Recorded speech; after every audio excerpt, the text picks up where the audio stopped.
शुरू करते हैं ये राष्ट्रीय अंतर्राष्ट्रीय करंट अफेयर्स। ठीक, पहला है आपका राष्ट्रीय धन्वंतरी आयुर्वेद पुरस्कार। आयुष मंत्रालय के द्वारा 3 प्रतिष्ठित भारतीय पारंपरिक चिकित्सकों को, ठीक है, 3 प्रतिष्ठित भारतीय पारंपरिक चिकित्सकों को राष्ट्रीय धन्वंतरी आयुर्वेद पुरस्कार दिया गया है। अब इसमें 2 पॉइंट मेन है। ये पारंपरिक भारतीय चिकित्सा क्या होता है?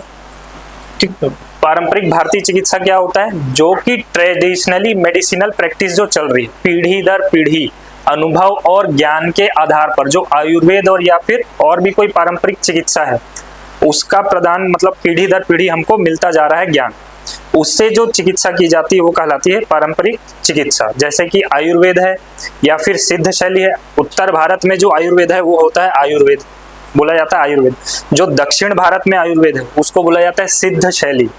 आयुष मंत्रालय का हमने पिछली बार देखा था ना, फुल फॉर्म क्या क्या है, याद है किसी को? ठीक, A for Ayurveda, Y for Unani नहीं, yoga and naturopathy, yoga and naturopathy. U for Unani, S for अभी हम देखे सिद्ध शैली, वो है एस, और एच है होम्योपैथी। ये सारी चीजों को कवर करता है आयुष मंत्रालय। इसी के द्वारा ये राष्ट्रीय धन्वंतरी पुरस्कार दिया गया। अच्छा, ये धन्वंतरी कौन थे? आयुर्वेद के जनक इन्हीं को माना जाता है। समुद्र मंथन हुआ तो यही अमृत कलश लेकर के प्रकट हुए थे। ठीक है, वही है धन्वंतरी, इन्हीं को बोला जाता है आयुर्वेद के जनक। और साथ में ही धनतेरस में भी इन्हीं की पूजा की जाती है, ये मालूम है ना? धनतेरस में भी इन्हीं की पूजा की जाती है। जो जितने भी डॉक्टर यहाँ पर निकलते हैं, बनते हैं, वो धन्वंतरी के नाम पर ही शपथ लेते हैं, इन्हीं के नाम पर शपथ लेते हैं, क्योंकि इन्हीं को बोला जाता है फर्स्ट डॉक्टर है। तो ये धन्वंतरी देवों के चिकित्सक हैं, जितने भी देव हैं उनके चिकित्सक यही हैं धन्वंतरी। तो इन्हीं के नाम से ये अवार्ड रखा गया है।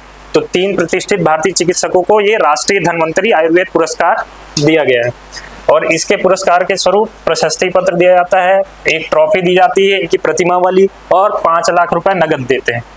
अब किनको किनको ये अवार्ड मिला है ये देख लो। ताराचंद शर्मा, ये है नाड़ी वैद्य, ठीक। दूसरे हैं मायाराम उनियाल, ये द्रव्य गुण विज्ञान के एक्सपर्ट हैं।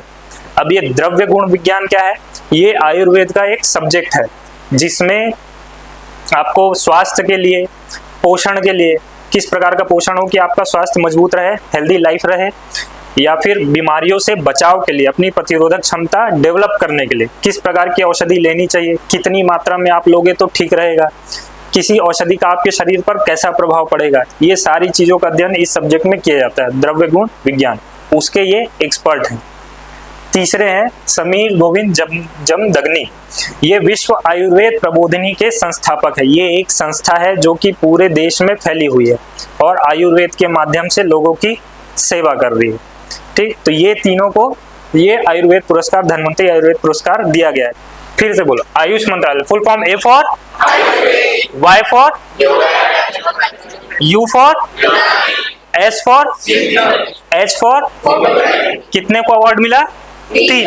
क्या क्या नाम? पहले, दूसरे, तीसरे, हाँ, ऐसा ऐसा रिपीट करोगे तब मजा आएगा। बकरी का मिमियाना अच्छा लगता है या शेर की दहाड़? बताओ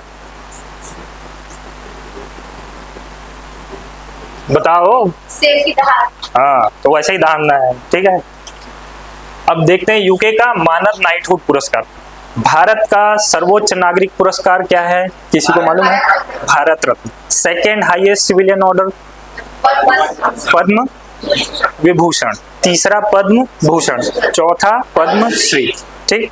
ये जो 3 पुरस्कार हैं ये आपके भारत के पद्म पुरस्कार के अंतर्गत आते हैं, ठीक। ये किनको दिया जाता है पद्म पुरस्कार? जो कि अपने इंडिविजुअल फील्ड में कोई एक्सीलेंट हाइट या एक्सीलेंट अचीवमेंट हासिल किए हो वो, या फिर जिन्होंने सार्वजनिक जीवन में या फिर सोसाइटी में या सोसाइटी के बेटरमेंट के लिए काम किया हो, यानी कि सोसाइटी में कुछ सकारात्मक परिवर्तन लाया हो, उनको रिकॉग्नाइज करने के लिए दिया जाता है पद्म अवार्ड, ठीक। ये भारतीय नागरिकों को तो दिया ही जाता है और साथ में कई बार विदेशी नागरिकों को भी दिया जाता है। क्यों दिया जाता है? क्योंकि यदि उनका कोई काम ऐसा है जो जिससे भारत को लाभ हो रहा है, किसी भी प्रकार का लाभ हो, सुरक्षा संबंधी लाभ हो तो अलग, प्रौद्योगिकी लाभ हो तो अलग, या फिर और किसी टाइप का जैसे व्यापार में कोई लाभ हो तो अलग। इस प्रकार से किसी भी क्षेत्र में यदि भारत को लाभ हो रहा है तो उसको रिकॉग्नाइज करने के लिए इंडियन गवर्नमेंट जो है विदेशी व्यक्ति को भी कई बार अवार्ड दे देती है। अभी कुछ समय पहले जैसे शिंजो आबे को दिया गया था पद्म विभूषण। शिंजो आबे कौन है? जापान के पूर्व प्रधानमंत्री। भारत और जापान के बीच मैत्रीपूर्ण संबंध को और सुदृढ़ करने के लिए उनको ये अवार्ड दिया गया था।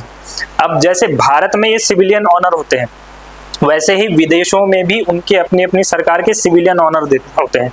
वो भी इसी के लिए अपने सिटीजन्स को या फिर विदेशी व्यक्तियों को भी अवार्ड देते हैं उनकी रिकॉग्निशन के लिए। जैसे कि ब्रिटेन, यदि कोई भारतीय व्यक्ति ऐसा कोई काम करता है जिनसे उनको लाभ होता है, चाहे सुरक्षा संबंधी हो, व्यापारी हो, किसी भी प्रकार का, और यदि उनको लगता है कि उनका कंट्रीब्यूशन जो है वो बहुत ही बढ़िया है, उनको जो एफर्ट है उसको रिकॉग्नाइज करना चाहिए, मान्यता देनी चाहिए, तो वो उनको अवार्ड दे देते हैं। ठीक, तो ऐसा ही अवार्ड यूके का है एक नाइटहुड। जैसे भारत में मैंने अभी बताया पद्म पुरस्कार के अंतर्गत 3 पुरस्कार हुए आपके, पद्म विभूषण, पद्म भूषण और पद्मश्री।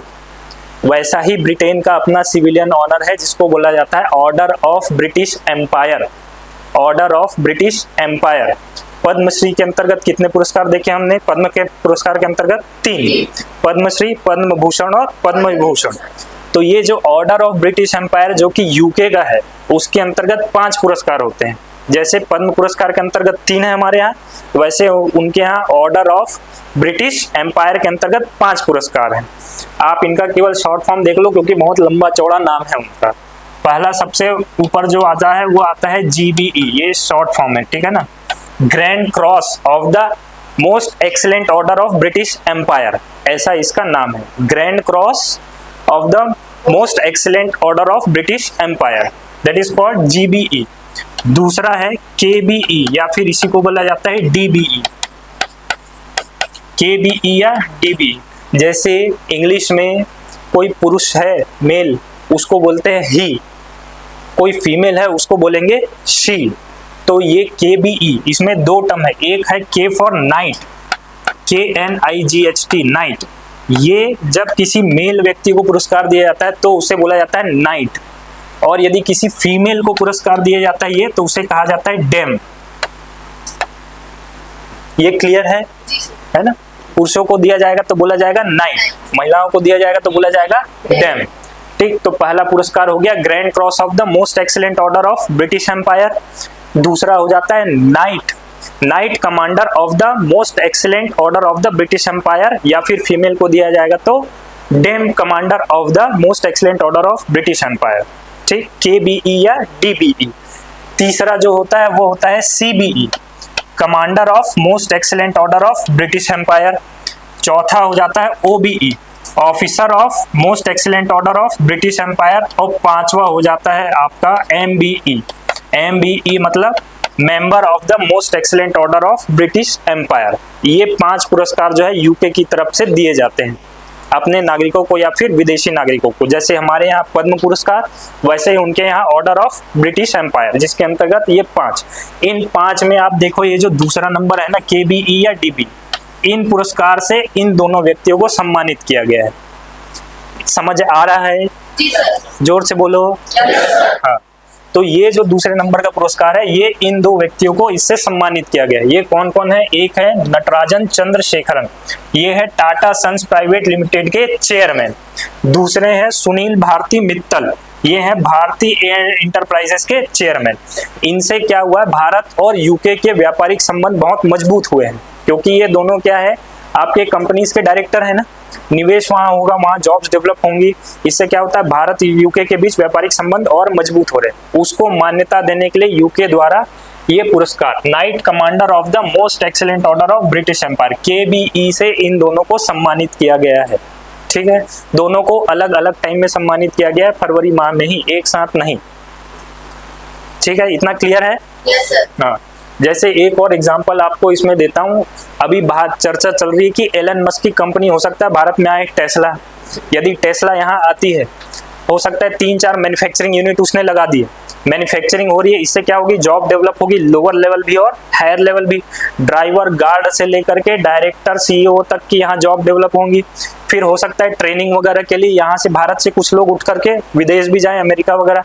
हो सकता है अमेरिका से भी उठ करके कुछ लोग यहाँ आए, कॉल सेंटर और बहुत सारी जॉब्स यहाँ पर डेवलप होगी, कॉल सेंटर, कस्टमर सपोर्ट। इससे क्या होगा, एक तो जॉब भी डेवलप हो रही है, दूसरा जब आना जाना होगा तो फिर सांस्कृतिक भी जो अपना कल्चरल रिलेशन है दोनों देशों का वो भी बढ़ेगा, तीसरा पैसा तो आएगा ही, पैसा भी बढ़ेगा। तो देखो कितने प्रकार से बहुत ज्यादा कंट्रीब्यूट कर रहे हैं इंडियन इकोनॉमी में ये सारी चीजें। तो हो सकता है इसको मान्यता देने के लिए हो सकता है 10 साल बाद 12 साल बाद उनको भी एक तो पुरस्कार दे दे। तो यही काम अभी ये इन दोनों ने वहां पर किया है यूके में, इसलिए इनको यूके का ये अवार्ड दिया गया है, knight commander of the most excellent order of British empire.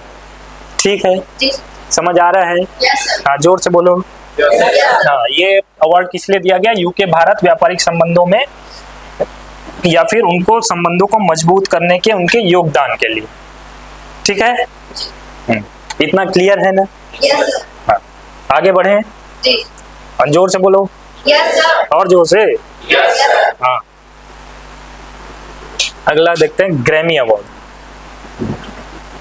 67वां Grammy award जीता है भारत की चंद्रिका टंडन ने। ये 67वां ग्रैमी अवार्ड मतलब इनका इंडिविजुअल 67वां नहीं है, ये 67th एडिशन है ग्रैमी अवार्ड का, इसको ये रिप्रेजेंट कर रहा है। ठीक है, लगातार सीक्वेंस वाइज 67वां ग्रैमी अवार्ड है जिनसे चंद्रिका टंडन को सम्मानित किया गया है। अब आप ग्रैमी अवार्ड के बारे में कुछ बात आप जान लो। ये ग्रैमी अवार्ड जो है ये यूएसए बेस्ड एक संस्था है, द रिकॉर्डिंग एकेडमी करके, उसके द्वारा ये दिया जाता है। वैसे अमेरिका के 4 पुरस्कार सबसे बड़े माने जाते हैं। एक है आपका ग्रैमी अवार्ड, दूसरा है आपका एमी अवार्ड, तीसरा है आपका एकेडमी अवार्ड जिसको बोला जाता है ऑस्कर अवार्ड, चौथा है आपका टोनी अवार्ड। ये जो 4 अवार्ड्स हैं यूएस के, ये बहुत प्रतिष्ठित हैं। ठीक, ग्रैमी अवार्ड एक हो गया, दूसरा हो गया एमी अवार्ड, तीसरा हो गया एकेडमी अवार्ड और चौथा हो गया टोनी अवार्ड। ठीक, अब इनका फाउंडेशन कैसे हुआ ग्रैमी अवार्ड का, ये थोड़ा सा आप इसकी बैकग्राउंड समझिए। सबसे पहले आया एकेडमी अवार्ड, ऑस्कर पुरस्कार, ये दिया जाता है फिल्म जगत के लोगों को, एक्टर, डायरेक्टर, प्रोड्यूसर। दूसरा आया टोनी अवार्ड, ये भी फिल्म जगत से संबंधित है। फिर तीसरे आया एमी अवार्ड जो कि लिटरेचर से संबंधित है, साहित्य वालों का। अब म्यूजिक वाले बोले हम कहाँ जाएं, तो इन्होंने एक एकेडमी स्थापित की, the national academy of recording arts and science, the national academy of recording arts and science, जिसका आज नाम है द रिकॉर्डिंग एकेडमी। नाम छोटा कर दिया गया आप लोगों के लिए, पीएससी में हो सकता है पूछ दे, तो उन्होंने नाम छोटा कर दिया। ठीक है, द रिकॉर्डिंग एकेडमी आज का नाम है। तो ये संस्था वहां स्थापित की गई म्यूजिक जगत के लोगों को अवार्ड देने के लिए, और उनके द्वारा ही ग्रैमी अवार्ड दिया जाता है। जैसे यहाँ एक साहित्य एकेडमी है, वो कई अवार्ड देता है, साहित्य एकेडमी अवार्ड वगैरह, वैसे ही यहाँ पर यूएस में द रिकॉर्डिंग एकेडमी है जिसके द्वारा ग्रैमी अवार्ड दिया जाता है। और ये म्यूजिक वर्ल्ड का सबसे बड़ा पुरस्कार है। जैसे पिक्चर में बोला जाता है, पिक्चर वगैरह को ऑस्कर अवार्ड दिया जाता है ना, सबसे बड़ा एकेडमी अवार्ड माना जाता है, वैसे ही म्यूजिक के लिए सबसे बड़ा अवार्ड है ग्रैमी अवार्ड। ठीक है, और ये ग्रैमी अवार्ड किसके नाम पर रखा गया? ये ग्रामोफोन देख रहे हैं, ग्रामोफोन, ये ग्रामोफोन के नाम पर इसका नाम है ग्रैमी अवार्ड।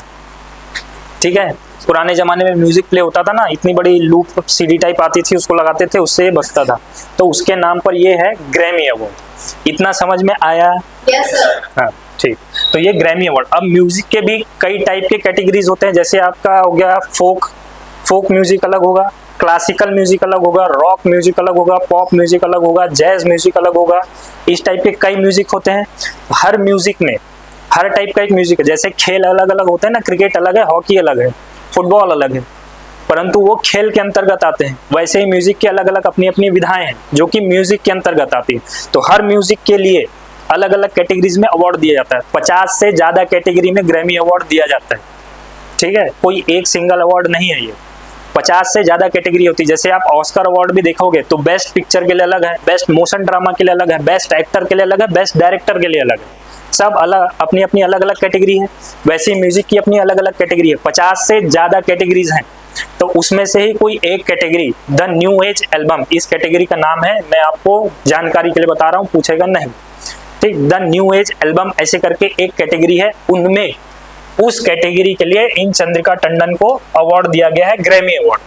किसके लिए दिया गया है? उन्होंने एक एल्बम, म्यूजिक एल्बम निकाला, उसका नाम रखा त्रिवेणी। तो म्यूजिक एल्बम हो गया त्रिवेणी, और त्रिवेणी के लिए चंद्रिका टंडन को मिला ग्रैमी अवार्ड। इतना क्लियर है? Yes sir. ठीक है, ग्रैमी अवार्ड किनको मिला? चंद्रिका टंडन। किस एल्बम के लिए? नाम त्रिवेणी। ठीक, चंद्रिका टंडन को 67वां ग्रैमी अवार्ड त्रिवेणी एल्बम के लिए दिया गया। इनके सहायक थे वाउटर केलरमैन और सेलिस्ट इरू मात्सुमोतो, ये इनके सहयोगी हैं। ये तो गाने वाली हैं, बजाने वाले कौन? ये दो। ठीक, जो फ्लूट वगैरह बजा रहे हैं, बाजे बजा रहे हैं, वो ये दो हैं, इनके ये सहयोगी हैं। ठीक, तो ये हो गए इनके सहयोगी। और ये चंद्रिका कृष्णमूर्ति टंडन जो कि मूलतः भारत से हैं, वो कहाँ से बिलोंग करते हैं? State of Tamil Nadu. State of Tamil Nadu, place is Chennai. ठीक, ये मैं पहले ही बता चुका, ग्रैमी अवार्ड संगीत समुदाय का सर्वोच्च सम्मान है और भारत के 25 से अधिक संगीतकार अभी तक ग्रैमी अवार्ड जीत चुके हैं, जिनमें सबसे ऊपर नाम आता है पंडित रविशंकर का, जिन्होंने 5 ग्रैमी अवार्ड जीते हैं। ये पंडित रविशंकर हमारे वाले रविशंकर नहीं है, ठीक है, ये म्यूजिक वाले रविशंकर हैं। ठीक, इन्होंने 5 से अधिक ग्रैमी अवार्ड जीते हैं। जाकिर हुसैन जिनका अभी अभी निधन हुआ, तबला वादक, वो भी 4 ग्रैमी अवार्ड जीत चुके हैं। AR रहमान को भी ग्रैमी अवार्ड वगैरह मिल चुका है। ठीक, तो भारत वाले भी पीछे नहीं है, झपटते हैं बिल्कुल। ठीक, ये समझ आया पूरा? जोर से बोलो। आगे बढ़े।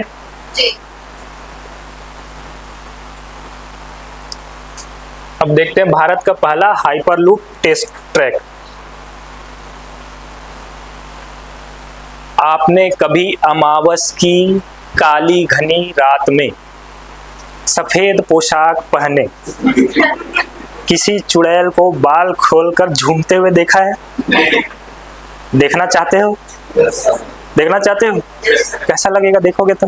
बेटा किसी दिन सही में सामने आ गई ना, उल्टे पैर भागोगे पीछे। ठीक है, तो ये जो हाइपरलूप टेक्नोलॉजी का कंसेप्ट है, ये बिल्कुल वैसा ही है। अच्छों को नानी याद आ जाती है इस टेक्नोलॉजी को समझने में, इसलिए आप इसको थोड़ा ध्यान से समझना। एकदम बेसिक चीज ही बताऊंगा, ज्यादा डीप में नहीं ले जाऊंगा। जितना चीज आप समझ पाओगे उतना ही बताऊंगा। ठीक है, तो आप इसको ध्यान में रखना। अभी वर्तमान में परिवहन के कुल 4 साधन होते हैं। ठीक, एक तो हो गया आपका रोडवेज, दूसरा हो गया रेलवेज, तीसरा हो गया आपका वाटरवेज, चौथा हो गया आपका एयरवेज। या तो आप सड़क मार्ग से जाओगे, या तो रेल मार्ग से जाओगे, या तो जल मार्ग से जाओगे, या वायु मार्ग से जाओगे। 5वां कोई है क्या? नहीं। आप लोग जाते होगे तो आप जानो, वैसे तो अभी तक नहीं है। ठीक, 5वां जो साधन होगा परिवहन का, वो होगा हाइपरलूप टेक्नोलॉजी। ये जितने भी हमारे पास अभी 4 साधन हैं, उनकी गति जो है वो लिमिटेड होती है। एक्स्ट्रा ऑर्डिनरी स्पीड हम अचीव नहीं कर पाए हैं। उसके कारण है 2।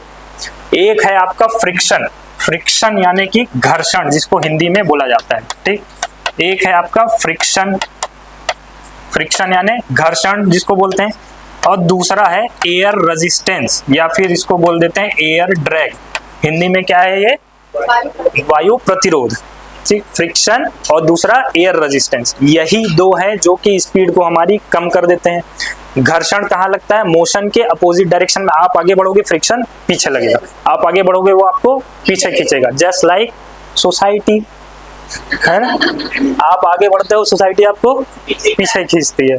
तो 2 चीजें हैं, फ्रिक्शन और एयर ड्रैग, यही जो है गति को सीमित कर देते हैं। फ्रिक्शन मोशन के अपोजिट डायरेक्शन में लगेगा, और एयर रेजिस्टेंस, एयर ड्रैग क्या होता है? जैसे आप कार में बैठकर जा रहे हैं, कभी खिड़की से आप बाहर हाथ निकाल करके रखना, एक आपको फोर्स महसूस होगा जो पीछे ढकेल रहा है, वो होता है एयर रेजिस्टेंस। ठीक, हवा भी पीछे धकेलता है, जैसे आप पीछे जाओगे हवा का जो फोर्स है आपको पीछे ढकेलता है, वो होता है एयर रेजिस्टेंस। अब आप सोचो, आपके एक हाथ में इतना फोर्स लग रहा है, गाड़ी तो 4-5 हाथ का है, मतलब साइज की बात कर रहा हूँ, उस पर कितना एयर रेजिस्टेंस लग रहा होगा। तो हमारी गाड़ी की जो बहुत ज्यादा पावर है, आधी पावर तो केवल फ्रिक्शन और एयर रेजिस्टेंस को ओवरकम करने में ही चली जाती है, बाकी आधे से आपको स्पीड मिल रही है। ठीक, तो ये जो 2 और ये 2 इतने खतरनाक चीज हैं कि मीटियोराइट्स यानी कि उल्का पिंड जो आपके अंतरिक्ष से पृथ्वी पर गिरते हैं ना, ये इन्हीं 2 के कारण इसमें आपके वायुमंडल में ही जलकर भस्म हो जाते हैं, या फिर छोटे छोटे पार्ट्स में बढ़ जाएंगे। वो बढ़ते हैं इन्हीं का कारण, फ्रिक्शन या फिर एयर रेजिस्टेंस। ये दोनों का कॉम्बिनेशन जब बनता है ना, इतना तेज होगा, जैसे आप हाथ घिसो तो आपके हाथ गर्म हो जाते हैं ना, ये फ्रिक्शन और एयर रेजिस्टेंस वैसे इतनी तेज रहती है, इतना ज्यादा टेम्परेचर सरफेस का हो जाएगा कि वो जल जाएगा।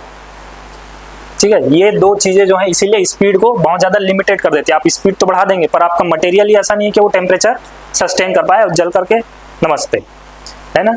तो ये दो चीजें जो है मेन आपके विलेन है स्पीड बढ़ाने में। अब यदि ये दो चीजों को हमने हटा दिया तो फिर आपकी स्पीड जो है वो अच्छी खासी वो पकड़ पाएगा। अब ये स्पीड हटाए कैसे, यही है आपका हाइपरलूप टेक्नोलॉजी। इस हाइपरलूप टेक्नोलॉजी में क्या होता है, एक ऐसा ट्यूब होगा, ठीक, एक ट्यूब होगा, आप इस कमरे का साइज का मान लो, ऐसा ट्यूब होगा, बाहर से हमने लगा दिया वैक्यूम पंप, अंदर की हवा इसने पूरी बाहर खींच ली, यानी कि कमरे में उसने क्या बना दिया, निर्वात, वैक्यूम, है ना। एयर रेजिस्टेंस खत्म, हवा है ही नहीं तो रेजिस्टेंस कहां से, कुछ नहीं। अब ट्यूब के अंदर जो हमारी ट्रेन चलेगी, इसको बोलते हैं, इसको ट्रेन नहीं बोलते, इसको बोलते हैं पॉड या फिर बोलते हैं कैप्सूल। क्या बोलते हैं, पॉड या कैप्सूल। इसको ऐसा इसलिए बोलते हैं क्योंकि ट्रेन में आपने बोगी जोड़ जोड़ करके ट्रेन बनाई है ना, इसमें आप बोगी नहीं जोड़ सकते, एक ही होगा। जैसे क्लासरूम है, एक ही आपकी 25-50 की सीटिंग कैपेसिटी है, एक ही पॉड या कैप्सूल होगा, उतने ही लोग उसमें बैठ पाएंगे, वो आगे जाएगी, वो अपने डेस्टिनेशन पे पहुंचेगी, तब दूसरी यहाँ से शुरू होगी, ऐसा होता है, उसको बोला जाता है पॉड। तो इस ट्यूब के अंदर चलेगा पॉड। अब इस ट्यूब के अंदर हमने क्या किया, यहाँ पर लगा दिया मैग्नेटिक ट्रैक, चुंबकीय ट्रैक। जैसे एक बोतल ये है आपका, समझ लो ट्यूब है, इसके अंदर हमने यहाँ पर लगा दिया मैग्नेटिक ट्रैक, इस पे चलेगी अंदर पॉड, और जो पॉड है उसमें भी हमने एक लगा दिया मैग्नेटिक ट्रैक नीचे। ये हो गया आपका सरफेस ट्यूब का, यहाँ पर हमने लगा दिया मैग्नेटिक ट्रैक, इसके ऊपर चलेगी पॉड, इसके भी नीचे हमने एक लगा दिया मैग्नेटिक ट्रैक, ठीक है। दोनों चुंबकीय ट्रैक है, दोनों मैग्नेटिक ट्रैक है, ठीक। अब चुंबक के दो पोल होते हैं, नॉर्थ पोल और साउथ पोल। जब दो अपोजिट पोल साथ में आते हैं तो क्या होता है, अट्रैक्शन, आकर्षण। और यदि दो सेम पोल आप रख दो तो क्या हो जाएगा, प्रतिकर्षण, रिपल्शन होगा, है ना। तो हम इस ट्रैक में क्या करते हैं, जो आपका ट्यूब का ट्रैक है और जो पॉड का ट्रैक है वो रखते हैं हम सेम पोल का। तो इससे क्या होगा, वो जमीन में नहीं होगा, ट्रैक में नहीं होगा, इससे थोड़ा ऊपर उठा हुआ होगा, हवा में। यहाँ पर से हमने किसको हटा दिया, फ्रिक्शन को। हाँ, अब ना घर्षण है ना एयर रेजिस्टेंस है। अब आप स्पीड चलाओ, कोई माइका लाल रुकने वाला नहीं, ऐसे इसमें इतनी स्पीड हासिल की जाती है।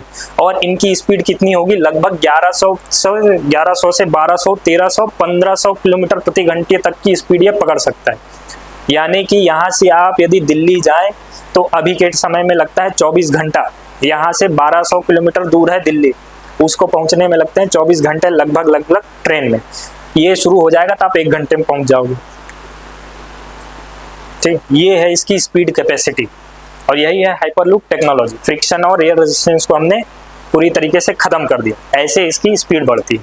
तो ये समझ में आया है, ठीक। अभी आप इतना ही समझो, अब आप ये ना पूछना कि इसको चला तो दिया, रोकेंगे कैसे, है तो वो कभी और बताएंगे, अभी चलने दो, अभी पहले चलाएं, बाद में रोकेंगे, ठीक। तो ये है हाइपरलूप टेक्नोलॉजी। अब इस हाइपरलूप टेक्नोलॉजी को भारत में भी लाने का काम चल रहा है। तो पहले क्या होगा, एक्सपेरिमेंट, उसके लिए एक टेस्ट ट्रैक बनाया गया। किसने बनाया, आईआईटी मद्रास ने इंडियन रेलवे के साथ मिलकर के एक टेस्ट ट्रैक बनाया, जो कि 422 मीटर लंबी, लगभग आधा किलोमीटर आप मान लो, आधा किलोमीटर लंबा एक टेस्ट ट्रैक बनाया। ये देखो, यही है वो, ये ऐसा ट्यूब हो गया, इसके अंदर चलेगा पॉड। ये देखो, ये आईआईटी मद्रास का लोगो है, ये इंडियन रेलवे का लोगो है, ठीक। यही है टेस्ट ट्रैक, ऐसा ही ट्यूब बनाया जिसके अंदर ऐसे पॉड चलता है, ठीक। तो ये बनाया आईआईटी मद्रास ने इंडियन रेलवे के साथ मिलकर, इसकी लंबाई रही 422 मीटर। और कहाँ पर बनाया, स्थान था चेन्नई, तमिलनाडु। बना कौन रहा, आईआईटी मद्रास, चेन्नई में ही बनाएगा, मद्रास का होकर के दिल्ली तो नहीं जाएगा बनाने में, है ना। तो चेन्नई में ये टेस्ट ट्रैक बनाया गया। इस पे अभी टेस्ट एक्सपेरिमेंट चलेगा, चला नहीं। यदि एक बार वो सफल हो गया तो फिर अगला प्रोजेक्ट है 50 किलोमीटर लंबा बनाने में, जो कि दुनिया का सबसे लंबा ट्रैक होगा हाइपरलूप का। यदि पहले सफल हो जाए उसके बाद फिर वो बनेगा, अभी बना नहीं, ठीक। तो ये हाइपरलूप समझ में आ गया? Yes sir. पूरा? Yes sir. जोर से बोलो। Yes sir. हाँ, तो ये है हाइपरलूप टेक्नोलॉजी। यह तकनीक जो सारी चीज बताया वही चीज यहाँ पर रिपीटेड है। हाइपरलूप तकनीक घर्षण और वायु प्रतिरोध को खत्म करने के लिए वैक्यूम ट्यूब के अंदर चुंबकीय रूप से उत्तोलित पॉड का उपयोग करती है, ठीक। ये उच्च गति वाली परिवहन साधन है जिसकी टॉप स्पीड कितनी हो सकती है, 1100 से भी ज्यादा हो सकती है, ठीक, इतनी तो होगी ही। अच्छा, एरोप्लेन कौन सी स्पीड से चलता है, कितनी स्पीड से, वो ऊपर क्यों चलता है, उसको इतना हाइट में क्यों लेकर के जाते हैं, इसीलिए लेकर जाते हैं क्योंकि वहां पर एयर प्रेशर कम होता है, तो एयर रेजिस्टेंस वहां कम हो जाती है, उसकी स्पीड ज्यादा हो जाती है उसको, इसलिए उसको उतना ऊपर लेकर जाते हैं। ठीक, तो ये जो है 1100 किलोमीटर प्रति घंटा तक की स्पीड वो पकड़ सकती है। और हाइपरलूप टेक्नोलॉजी की प्रमुख प्रौद्योगिकी में शामिल है वैक्यूम ट्यूब, जैसा बताया, विद्युत चुंबकीय प्रणोदन, इलेक्ट्रोमैग्नेटिक प्रपल्शन, इंग्लिश में इलेक्ट्रोमैग्नेटिक प्रपल्शन। ठीक, मैग्नेटिक ट्रैक हमने देखा था, वही चीज। अब तीसरा हो गया कैप्सूल। कैप्सूल क्या, ये वाला जो पॉड है जिसमें आप बैठ करके जाओ, ये ठीक है, समझ आया। Yes, sir. कहाँ बनाया गया ट्रैक, जोर से बोलो। चेन्नई में। कितनी लंबाई थी उसकी, 422 मीटर। किसके द्वारा बनाया गया, हाँ ठीक, समझ आ गया ना। Yes, sir. हाँ, तो आगे बढ़े। ठीक, चंद्रमा पर जल का पता लगाने के लिए एक सैटेलाइट लॉन्च किया, ये सैटेलाइट नहीं है, ये मिशन एक लॉन्च किया गया है नासा के द्वारा। ठीक, एक मिशन लॉन्च किया गया है नासा के द्वारा। ये क्या करेगा, चंद्रमा में जल है कि नहीं, पानी है कि नहीं, वह उस चीज का पता लगाएगा। और इस मिशन का नाम है लूनर ट्रेल ब्लेजर। इसका नाम है लूनर ट्रेल ब्लेजर। इस मिशन का नाम है लूनर ट्रेल ब्लेजर। ये इस मिशन का नाम है जो कि चंद्रमा की सतह पर जल का पता लगाएगा। ट्रेल ब्लेजर क्या होता है, ट्रेल ब्लेजर वो होता है जब आविष्कार किसी चीज का पहली बार किया जाए, जैसे कि विद्युत का आविष्कार किसी ने पहली बार किया, उसके बाद यूज शुरू हुआ, तो वो बोलेंगे, उसको बोलेंगे ट्रेल ब्लेजिंग ऑफ इलेक्ट्रिसिटी। पहली बार आविष्कार किसी चीज का होता है और फिर उसके बाद लोग उसको फॉलो करते हैं, उसको बोला जाता है ट्रेल ब्लेजर। तो इसलिए यह पहला ऐसा मिशन है जो कि चंद्रमा पर जाकर के पानी का पता लगाएगा अपने तरीके से, इसलिए इसको बोला जाता है लूनर ट्रेल ब्लेजर। लूनर मतलब, लूनर बोलते हैं चंद्रमा को, है ना, तो चंद्रमा की सतह पर जाकर पानी का पता लगाएगा। इसमें 2 पेलोड थे। पेलोड क्या होता है, मालूम है किसी को?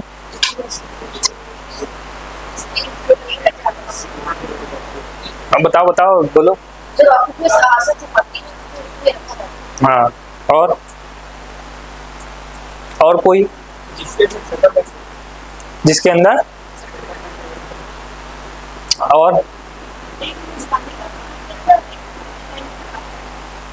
ठीक, देखो जैसे आप कभी घूमने जाओ, आप अपने साथ की सामान की जो भी आपको जरूरत है वो सामान आप लेकर जाओगे, बैग में कपड़े लेकर जाओगे, खाने पीने का सामान, पानी की बोतल, ये हो गया आपका पेलोड। जो भी आपको जरूरत है वो जो आप अपने साथ में ले जा रहे हो, दैट इज योर पेलोड। वैसे ही ये मिशन में जिन जिन चीजों की आवश्यकता है आपको अपने मिशन के लिए, दैट इज कॉल्ड पेलोड। ठीक, तो इस मिशन के लिए 2 पेलोड ये ले गए हैं, एक है IM-2, एक है आपका लूनर ट्रेल ब्लेजर ऑर्बिटर।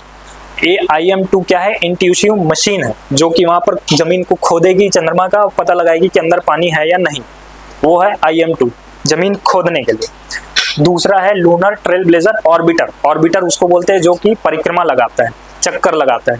तो ये जो ऑर्बिटर है चंद्रमा के चारों ओर परिक्रमा लगाएगा और वहां पर जो भी टारगेटेड जगह है उसका वो फोटो खींचेगा। अब इसने खोद लिया, पानी भी पा गया, पता कैसे चले, वो फोटो खींच करके भेजेगा कि ये देखो ये प्रूफ है, तो इसलिए उसको भेजा गया है ऑर्बिटर को। तो 2 पेलोड है यहाँ पर, ठीक है, एक है IM-2, एक है लूनर ट्रेल ब्लेजर ऑर्बिटर। खैर ये आपके आइडिया के लिए, आप याद रखना नासा, किसके द्वारा ये मिशन लॉन्च किया गया है, नासा के द्वारा। फिर ये दोनों आप बिल्कुल भाई याद रखना, अमेजन ने क्वांटम कंप्यूटिंग चिप लॉन्च की है जिसका नाम रखा है ओजेलॉट, और वैसा ही माइक्रोसॉफ्ट ने भी एक क्वांटम कंप्यूटिंग चिप लॉन्च की है जिसका नाम है मेजराना 1, या फिर इसी को बोला जा रहा है मेवराना 1। इंग्लिश में कई बार प्रोनाउंसिएशन जो है वो चेंज हो जाते हैं, मेजराना 1 या फिर मेवराना 1। ये आप नाम बिल्कुल याद रखना, ये बहुत इंपॉर्टेंट है। यहाँ भले मैं एक लाइन में लिख दिया हूँ, बाकी ये बहुत ज्यादा इंपॉर्टेंट है, खास करके ये माइक्रोसॉफ्ट वाला, ठीक है ना, इसको आप बिल्कुल एकदम अच्छे से याद रखना, मेजराना और ओजेलॉट। ओजेलॉट किसके द्वारा, बोलो, अमेजन, और फिर ये मेजराना 1 माइक्रोसॉफ्ट। जोर से बोलो, आगे नहीं बढ़ूंगा। माइक्रोसॉफ्ट द्वारा नाम बताओ, मेजराना 1, और अमेजन का ओजेलॉट। ठीक, जापान के इंजीनियरों ने विश्व का पहला हाइब्रिड क्वांटम सुपर कंप्यूटर विकसित किया है, इसे नाम दिया है रिमेई। और इसरो ने IIT मद्रास के साथ मिलकर एक स्वदेशी सेमीकंडक्टर चिप विकसित किया है जिसका नाम रखा है आइरिस। ठीक, इसरो ने आईआईटी मद्रास के साथ, और आईआईटी मद्रास ने इंडियन रेलवे के साथ मिलकर क्या किया, हाइपरलूप टेस्ट ट्रैक का अनावरण किया। ठीक, फिर 92nd यूएसए स्पेस वॉक के दौरान महिला अंतरिक्ष यात्री द्वारा सबसे लंबे समय तक अंतरिक्ष में चलने का नया रिकॉर्ड ये बनाया है सुनीता विलियम्स। फिर डीआरडीओ और भारतीय नौसेना ने चांदीपुर एक द्वीप क्षेत्र है ओडिशा का, वहां से एक नया स्वदेशी नेवल एंटी शिप मिसाइल का सफल परीक्षण किया गया है जिसका नाम है NASM-SR, naval anti ship missile.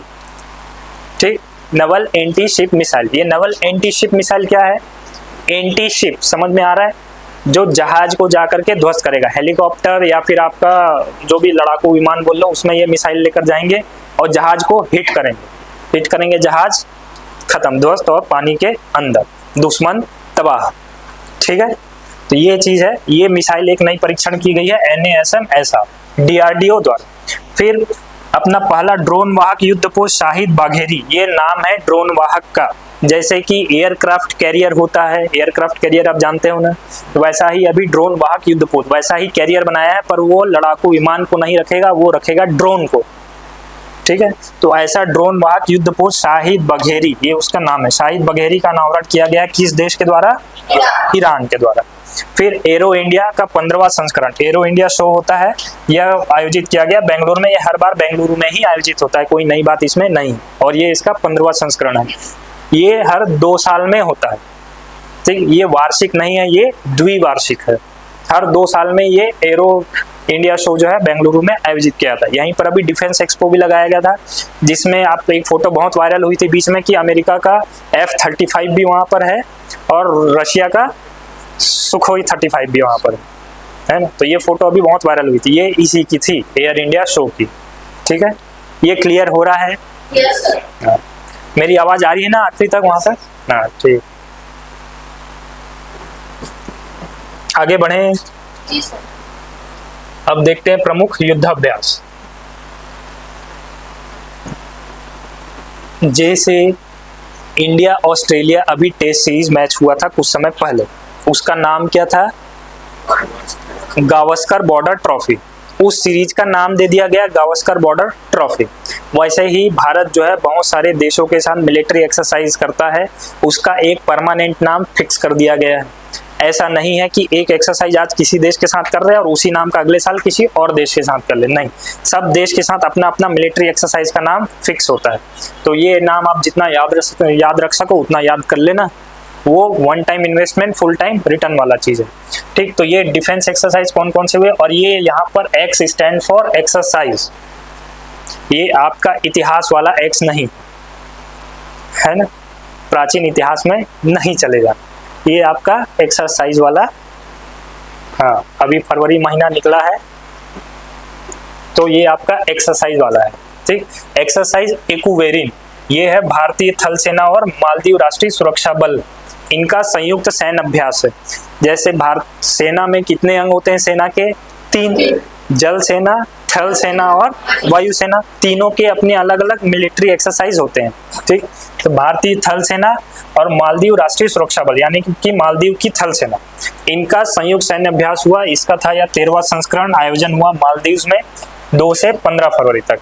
ठीक, आप ये नाम याद रखना और ये किन देशों के साथ हो रहा है वो याद रखना, संस्करण वगैरह सभी मिलिट्री एक्सरसाइजेस की रखने की जरूरत नहीं होती है, कुछ स्पेशल मिलिट्री एक्सरसाइज होते हैं केवल उन्हीं का याद रखना होता है, जैसे कि मालाबार वगैरह, जो कि आगे आएंगे तब मैं आपको बताऊंगा। ठीक, अभी आप केवल ये नाम याद रखो और किन देश के बीच है वो याद रखो। तो एक्वेरिन ये है भारत और मालदीव के बीच मिलिट्री एक्सरसाइज। एक्वेरिन जो है एक मालदीव में जो भाषा बोली जाती है उसका शब्द है। एक्वेरिन का मतलब होता है मित्रता, फ्रेंडशिप। ठीक, तो एक्सरसाइज एक्वेरिन भारत और मालदीव के बीच में। ऐसा ही एक्सरसाइज साइक्लोन, ये किया गया भारत और मिस्र के बीच संयुक्त सैन्य अभ्यास, इसका है यह 3रा संस्करण, ये अभी 2021 में ही शुरू हुआ है और ये द्विवार्षिक है, 2 साल में एक बार होने वाला है। तो एक्सरसाइज साइक्लोन भारत और मिस्र का संयुक्त सैन्य अभ्यास है, यह हुआ था भारत में राजस्थान में शुरू।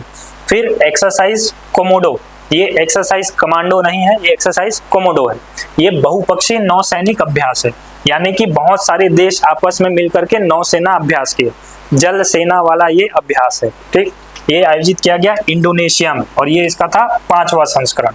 फिर एक है धर्म गार्जियन, ये भारत और जापान के बीच संयुक्त सैन्य अभ्यास है जिसका था यह 6वां संस्करण, ये आयोजित हुआ जापान में। ठीक, ये जो होता है ना ऐसे आयोजित होता है कि एक साल जापान में, दूसरे साल भारत में, तीसरे साल जापान में, चौथे साल भारत में, ऐसे ही सारे मिलिट्री एक्सरसाइज जो है वो कंडक्ट होते हैं। ये इतना समझ में आया? Yes sir. ये तो होगा विदेशों के साथ। अब कुछ सैन्य अभ्यास जो भारत के 3 सेनाएं जो हैं, जल सेना, थल सेना, वायु सेना, ये तीनों आपस में मिलकर के भी करती है ताकि कभी ऐसा अचानक युद्ध की परिस्थिति निर्मित हो जाए तो हम रेडी रहें। तो ऐसे एक्सरसाइज एक रहा ट्रोपेक्स, एक्सरसाइज ट्रोपेक्स, ये भारतीय नौसेना का सबसे बड़ा समुद्री अभ्यास है, हिंद महासागर क्षेत्र में ये आयोजित किया गया था। ठीक, theatre level operational readiness index, readiness exercise, ऐसा इसका नाम है ट्रोपेक्स। एक हुआ जल थल रक्षा, ये भारतीय सेना का सैन्य अभ्यास हुआ, ये आयोजित किया गया था गुजरात में। गुजरात में अभी चल रही थी एक एंटी एनक्रोचमेंट ड्राइव, तो वहाँ किसी भी तरीके का पब्लिक न्यूसेंस ना फैले, यानी कि पब्लिक डिस्टर्बेंस ना फैले, उसके लिए ये एक्सरसाइज किया गया। इतना समझ में आया पूरा? Yes sir. हाँ, आवाज नहीं आ रही है, जोर से बोलो। Yes sir. हाँ, देखते हैं फोर्ट विलियम का नया नामकरण किया गया है। फोर्ट विलियम, फोर्ट विलियम ये कहाँ स्थित है? कोलकाता में। ठीक, ये बनाया गया था अंग्रेजों के द्वारा वर्ष 1691 में शुरू हुआ, या 1696 में बनकर के तैयार हो गया था। ठीक, फोर्ट विलियम जो है अंग्रेजों द्वारा बनाया गया और भारत के द्वारा डीकोलोनाइजेशन ये अभियान चलाया जा रहा है, यानी कि पुराने नाम जितने भी हम उसको परिवर्तित कर दें, हम किसी के गुलाम रहे थे, ये सब चीज़ें हमको किसी नाम से पता ना चले, ये आभास हमको ना कराए, मेंटलिटी ये लोगों की ना बने, इसके लिए इस टाइप के नाम का परिवर्तन लगातार किया जा रहा है और भारतीय संस्कृति पर ये सब नाम दिए जा रहे हैं। नाम परिवर्तित कर दिया, फोर्ट विलियम का क्या नाम रखा है नया? विजयदुर्ग। यह विजयदुर्ग नाम रखा गया है छत्रपति शिवाजी महाराज का एक विजयदुर्ग किला है महाराष्ट्र में। महाराष्ट्र में एक जिला है सिंधुदुर्ग करके, वहां पर एक आइलैंड है, द्वीप छोटा सा, उसमें ये किला निर्मित किया था छत्रपति शिवाजी ने, जिसका नाम रखा था विजयदुर्ग किला। ठीक, ये एक प्रकार से जल दुर्ग, चारों तरफ से जल से घिरा हुआ, उसके नाम पर इसका नाम रखा गया है विजयदुर्ग। और यह कोलकाता में हुगली नदी के तट पर स्थित है। हुगली नदी क्या है? हाँ, गंगा नदी का ही वो नाम है हुगली नदी। ठीक, तो ये हुगली नदी तट पर स्थित है फोर्ट विलियम और ये भारतीय सेना का पूर्वी मुख्यालय भी है। इसका निर्माण किया गया था 1691 में शुरू हुआ, 1696 में बनकर तैयार हुआ, 1756 में आप लोग में से मतलब इतिहास वगैरह हुआ है आप लोग का? Yes sir. हो गया ना? तो 1756 में जब अंग्रेजों और सिराजुद्दौला के बीच जब युद्ध हुआ था, प्लासी के युद्ध के 1 साल पहले, जिसमें सिराजुद्दौला जीत गया था और जाकर के सेलिब्रेट कर रहा था, ये उसी समय का बात है कि उसने फोर्ट विलियम को बहुत ज़्यादा क्षतिग्रस्त उसने कर दिया था। ठीक, क्योंकि अंग्रेज इसी के अंदर थे, गया तोड़ ताड़ के बाहर खींच कर निकाला उनको, है ना। उसमें ये किला जो है क्षतिग्रस्त हो गया था, उसके बाद इसका पुनर्निर्माण किया गया, वह हुआ 1781 तक ये फिर से तैयार हो गया फोर्ट विलियम। ठीक, और इसी का अब नया नाम कर दिया गया है विजयदुर्ग। अब राष्ट्रपति भवन जो है, राष्ट्रपति भवन में 300 से ज़्यादा कमरे हैं, ये मालूम है आपको? Yes sir. हाँ, 300 से ज़्यादा कमरे, कई टाइप के वहाँ पर कई प्रकार के हॉल हैं, बहुत सारे हॉल। अब उन हॉल को अलग अलग नाम दे दिया गया है, जैसे अशोक मंडप हो गया, गणतंत्र मंडप हो गया, इस प्रकार के अलग अलग नाम दे दिए।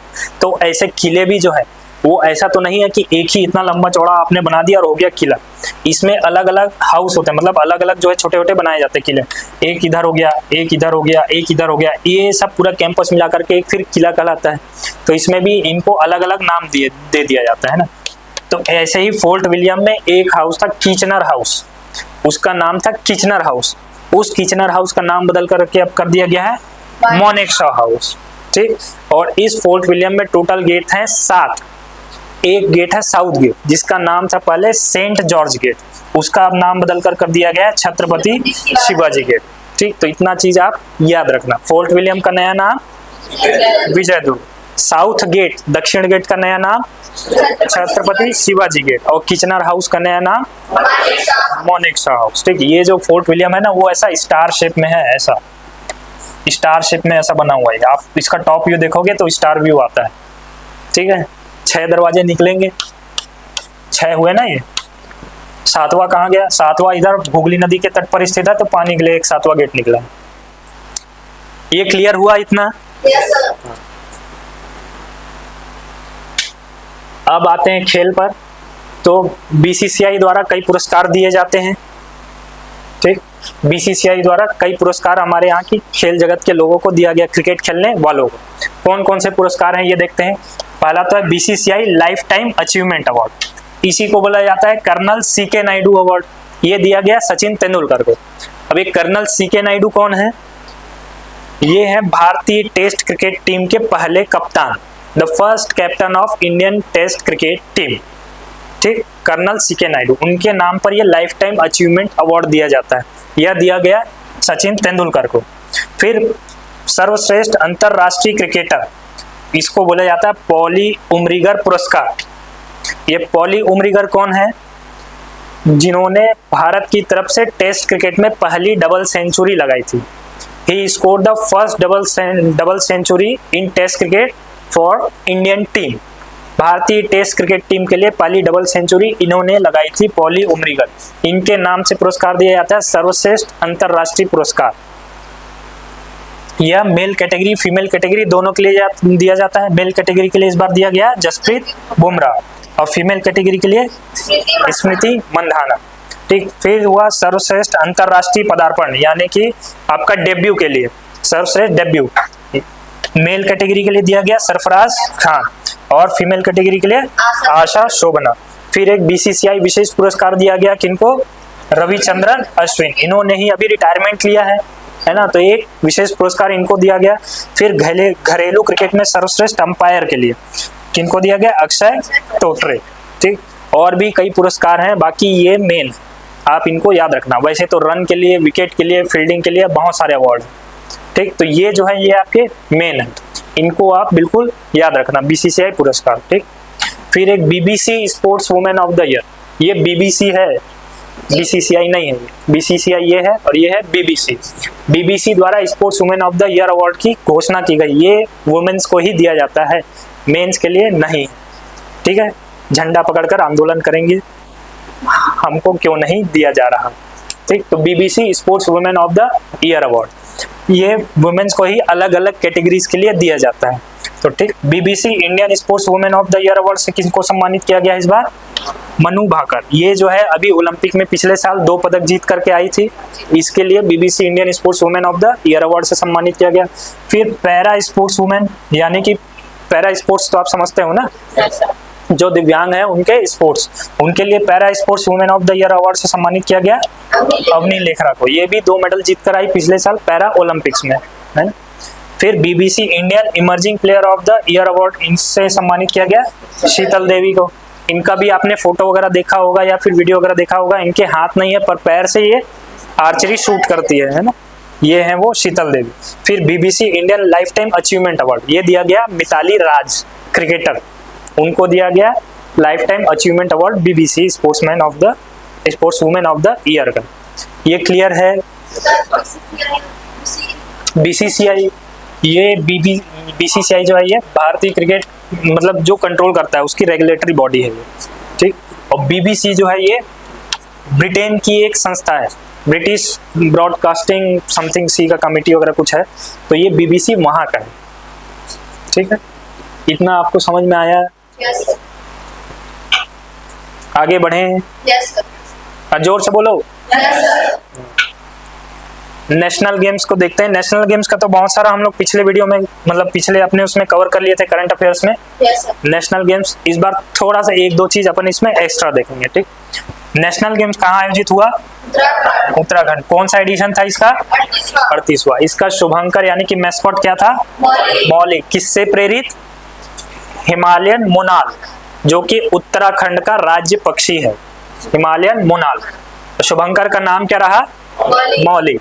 आयोजन किया गया इंडियन ओलंपिक एसोसिएशन द्वारा, एक संस्था है इंडियन ओलंपिक एसोसिएशन जो कि इस गेम का आयोजन कराती है, ठीक। 1927 में ये इसकी फाउंडेशन हुई थी। खैर, ये हो गया इंडियन ओलंपिक एसोसिएशन द्वारा आयोजित। थीम क्या रहा इस बार का? 2025 ग्रीन गेम्स। हाँ, 2025 तो खैर ठीक है, ग्रीन गेम्स इसका थीम था। शामिल खेल कुल कितने? 35। टीम कितने शामिल हुए इसमें? 37। 28 राज्य, 8 यूटी और 1 सर्विसेज स्पोर्ट्स कंट्रोल बोर्ड। ठीक, तो संस्करण कौन सा था? 38। शामिल खेल कितने? 35 और टीम कितनी? 37। अवधि क्या रहा? 28 जनवरी से 14 फरवरी। टैगलाइन रहा इसका संकल्प से शिखर तक। टॉर्च का क्या नाम था? तेजस्विनी। टॉर्च मतलब आप समझते हो, मशाल को बोलते हैं टॉर्च। एक डंडा होगा, उसके ऊपर ऐसी कुछ डिजाइन होगी जिसपे मशाल जलेगा। ठीक, तो ये डंडा था, इस पे गंगा की आकृति इसमें बनी हुई थी, ऐसे गंगा फ्लो हो रही है करके। एक जो ऊपर डिजाइन था वो कमल के आकार का डिजाइन था जिसपे मशाल जल रही थी। वो जो कमल का डिजाइन था उसको बोला गया पुष्प ब्रह्म कमल।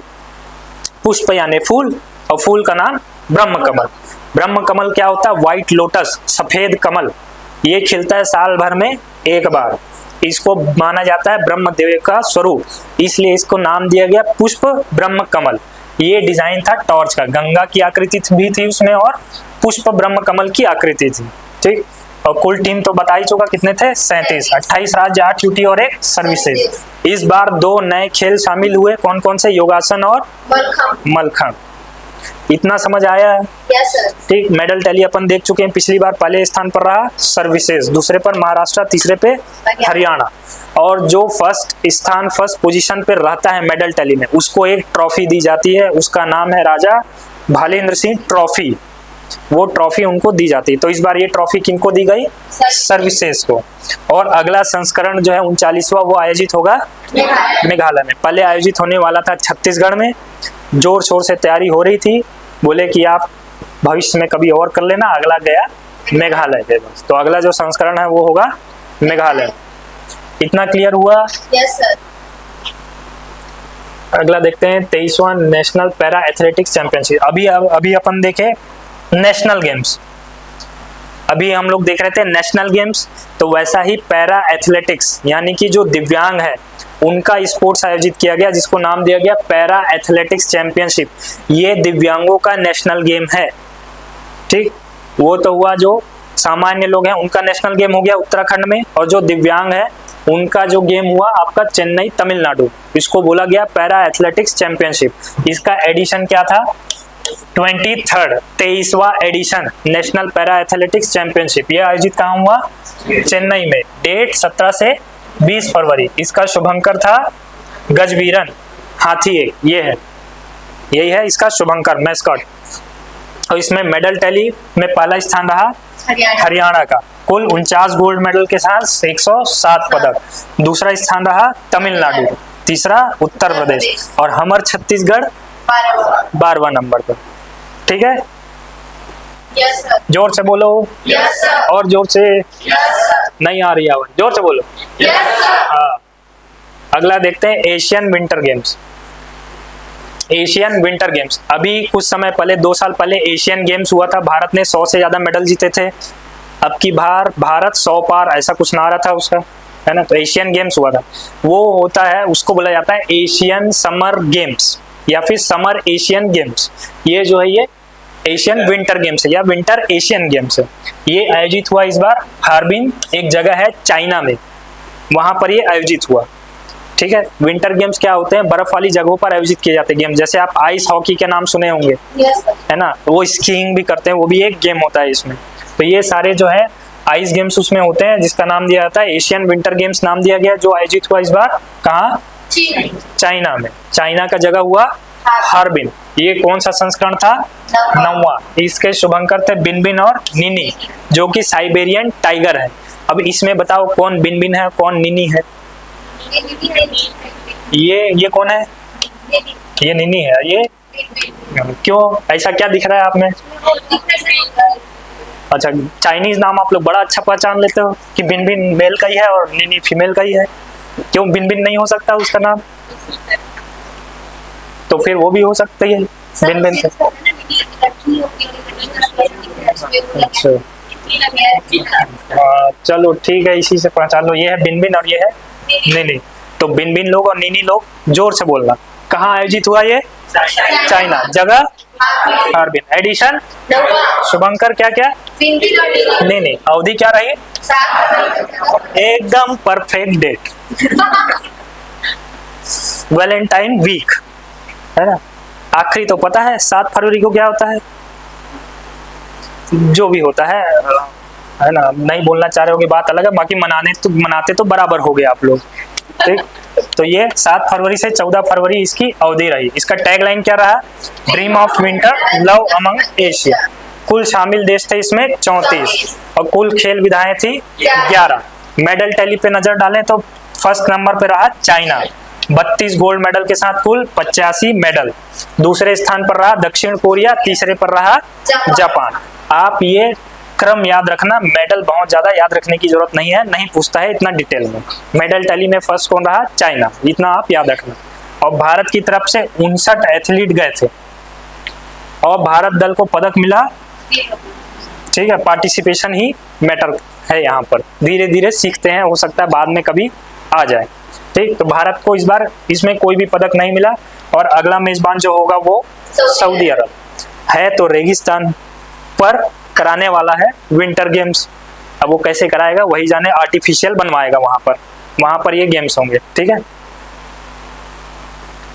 आगे बढ़े, यस सर, समझ आ रहा है, यस सर, जोर से बोलो, यस सर। अब देखते हैं खेल संबंधी कुछ वन लाइनर है। 2027 में पहली बार ओलंपिक ई स्पोर्ट्स खेलों की मेजबानी करेगा सऊदी अरब। ई स्पोर्ट्स क्या होता है, e sports, E stands for electronic sport, video game, उसका होगा ओलंपिक। सारे देशों से जितने वीडियो गेम खेलने वाले वो आएंगे, उनका ओलंपिक होगा।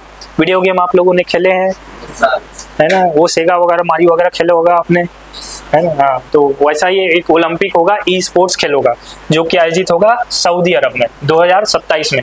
और ये first edition of Olympic e sports होगा, ठीक। फिर ISL शील्ड का खिताब इस बार किसने जीता, मोहन बगान सुपर जायंट। ISL शील्ड, जैसे IPL होता है क्रिकेट का, वैसे ही फुटबॉल का होता है ISL, इंडियन सुपर लीग। जो उस लीग में पहले क्रम पर रहता है, पहले नंबर पर रहता है, उसी को ये खिताब दिया जाता है ISL का। तो इस बार रहा कौन, मोहन बगान सुपर जायंट। इसी ने ही पिछली बार भी जीता था। तो ये पहला ऐसा टीम है जिसने 2 ईयर कॉन्सिक्वेंटली सिक्वेंसली ये इस अवार्ड को, ISL शील्ड खिताब को जीत लिया है, ठीक। तो लगातार 2 साल इस खिताब को जीतने वाला ये अभी तक का इकलौता टीम है, मोहन बगान सुपर जायंट। फिर 87 टाटा स्टील चेस मास्टर्स का खिताब जीता है प्रज्ञानंद। ODI क्रिकेट में सबसे तेज 14,000 रन बनाने वाले भारतीय बल्लेबाज बन गए हैं विराट कोहली। फिर 200 वनडे विकेट तक पहुंचने वाले विश्व के दूसरे सबसे तेज गेंदबाज हैं मोहम्मद शमी। कितने वनडे में हासिल किया ये, 104 वनडे में। दुनिया के दूसरे सबसे तेज गेंदबाज, मतलब यहाँ स्पीड की बात नहीं हो रही है, कितना जल्दी उन्होंने 200 विकेट लिया है इसकी बात हो रही है। पहले नंबर पर आते हैं मिचेल स्टार्क, जिन्होंने 102 वनडे में हासिल किया। दूसरे हुए मोहम्मद शमी, जिन्होंने 104 वनडे में, ठीक है। फिर ICC चैंपियंस ट्रॉफी के लिए इवेंट एम्बेसडर नियुक्त किया गया था शिखर धवन को। इसके कुल 4 इवेंट एम्बेसडर थे, शिखर धवन, सरफराज अहमद, शेन वॉटसन और टीम साउदी। एक थे भारत के शिखर धवन, इनका नाम आपको याद रखना। फिर मलेशिया में आयोजित जो हुआ था अंडर 19 महिला T20 विश्व कप, अंडर 19 यानी कि 19 साल के अंदर जो है वो इसमें पार्टिसिपेट करेंगे, ठीक। तो मलेशिया आयोजित ICC अंडर 19 महिला T20 विश्व कप जीता किसने, भारत ने। किसको हराकर, दक्षिण अफ्रीका। पिछली बार कौन जीता था, पिछली बार भी भारत ने ही जीता था और इस बार भी भारत ने ही जीता है, दूसरी बार लगातार जीता है। फिर साहित्य अकादमी पुरस्कार 2024 से सम्मानित किया गया है चमन अरोड़ा को। इनकी रचना है एक और अश्वत्थामा। ये डोगरी भाषा के लिए साहित्य अकादमी पुरस्कार 22 भाषाओं के लिए दिया जाता है। पिछली बार जब पुरस्कार की घोषणा की गई तो 4-5 भाषाओं को छोड़ दिया गया था कि इनके अवार्ड इनको बाद में दिए जाएंगे, अब एक एक करके दे रहे हैं। तो इसी क्रम में डोगरी भाषा के लिए अवार्ड किनको मिला है, चमन अरोड़ा जी को। फिर भारतीय प्रधानमंत्री ने ढोकरा कलाकृति उपहार के रूप में भेंट की थी किन्हें, इमैनुअल मैक्रों, फ्रेंच प्रेसिडेंट। अभी भारत के PM इस महीने फरवरी में फ्रांस में गए थे, वहां आर्टिफिशियल इंटेलिजेंस का एक समिट हुआ था। जब वहां से वापस हो रहे थे, वहां से अमेरिका गए पहले, तो अमेरिका जब जा रहे थे तो उन्होंने एक उपहार दिया फ्रांस के प्रधानमंत्री को, ढोकरा कलाकृति।